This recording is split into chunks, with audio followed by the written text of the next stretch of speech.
Assalamualaikum warahmatullahi wabarakatuh. Saya Husnul Khotimah dengan NIM 2021 30300110 dari kelompok 4.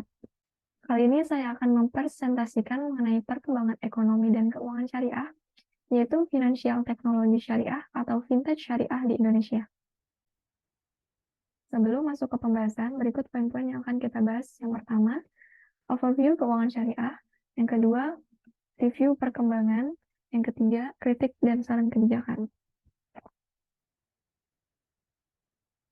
Sebelum membahas lebih lanjut mengenai apa itu vintage, berikut gambaran singkat mengenai vintage syariah di Indonesia.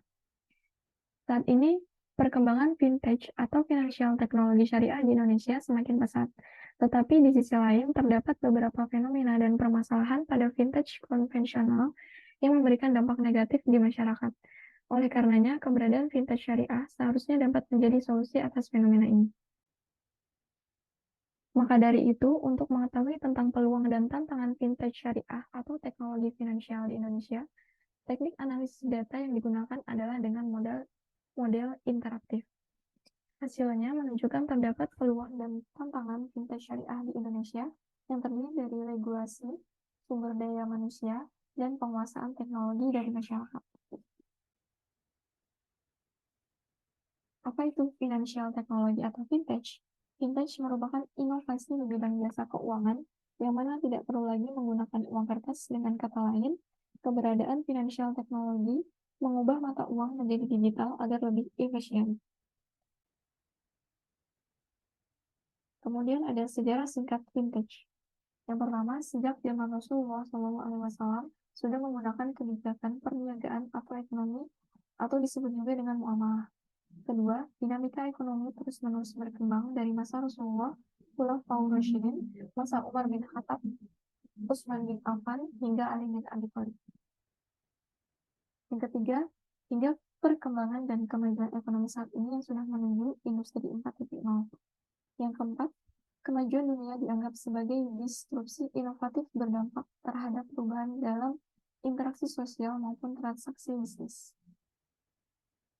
Dan yang kelima, vintage sebagai inovasi teknologi dalam layanan keuangan yang dapat menghasilkan model bisnis, aplikasi, bisnis proses, atau produk-produk yang berdampak signifikan dalam aktivitas bisnis yang terkait dengan penyediaan layanan keuangan. Kemudian di slide selanjutnya, bisnis vintage di Indonesia. Bersumber dari Franetia dan Bosnia tahun 2018, perkembangan vintage di Indonesia sangat pesat. Hal ini menunjukkan bahwa akselerasi perkembangan dan transformasi digital di Indonesia sudah baik. Vintage telah berkembang pesat di Indonesia baik dari sisi perusahaan maupun di sisi transaksi dan volume transaksi. Di samping ada diagram donat yang menggambarkan perkembangan bisnis vintage di Indonesia saat ini.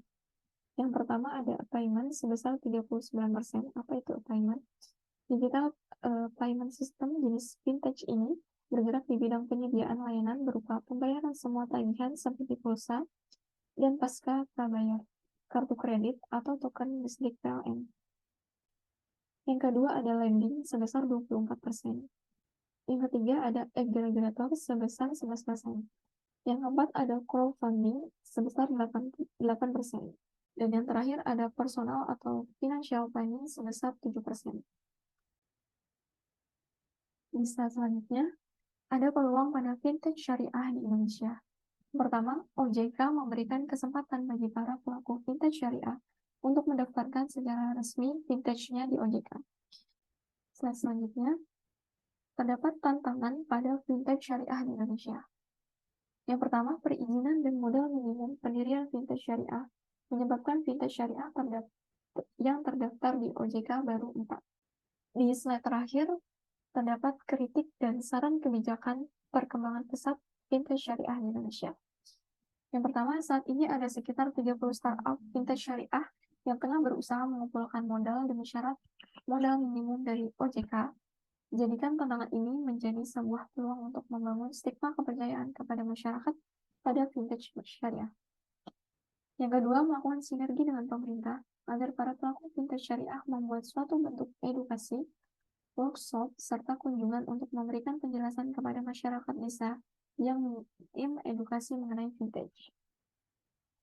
ketiga, menegaskan perbedaan fintech syariah dan konvensional dengan mengemukakan keunggulan penggunaan akad dalam fintech syariah, menegaskan kembali terkait haramnya keterlibatan kita dalam sistem bunga, serta menegaskan regulasi fintech syariah yang sudah dihalalkan dan diatur kegiatannya oleh BSN MUI kepada masyarakat.